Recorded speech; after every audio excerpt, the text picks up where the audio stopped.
સુરતના શીતલ રેસ્ટોરન્ટમાં થયેલા ફૂડ પોઈઝનિંગ કાંડ બાદ પ્રશાસન એલર્ટ। સુરતના તમામ 9 ઝોનની હોટલ અને રેસ્ટોરન્ટમાં ફૂડ વિભાગનું ચેકિંગ। 330 હોટલ અને રેસ્ટોરન્ટમાં તપાસ બાદ 208ને નોટિસ ફટકારાઈ। નિયમના ભંગ બદલ 17 હોટલ અને રેસ્ટોરન્ટને બંધ કરી દેવામાં આવી। સઘન ચેકિંગ અને કાર્યવાહી બાદ હોટલોને ફટકારો। 4.17 લાખનો દંડ।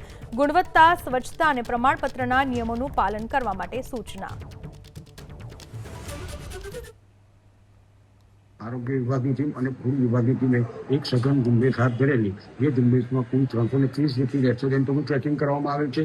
જે રેસ્ટોરન્ટોમાંથી 1641 કિલો જેટલો અખાદ્યનો જથ્થો નાશ કરવામાં આવેલ છે।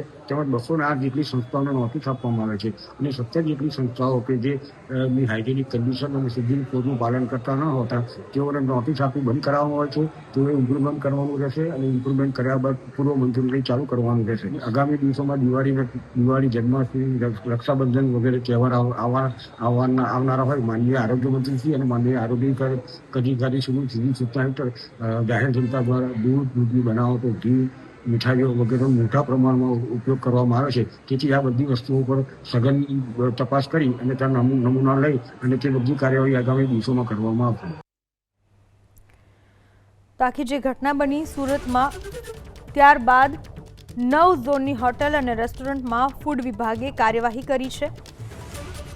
330 હોટલમાં તપાસ કરવામાં આવી। એમાંથી 208ને નોટિસ ફટકારે। મતલબ કે અડધાથી પણ વધારે એકમો એવા હતા કે જ્યાં બેદરકારી દાખવવામાં આવતી હતી। પણ ઘોડા છૂટ્યા બાદ તબેલાને તાળા મારવાનો કોઈ મતલબ નથી।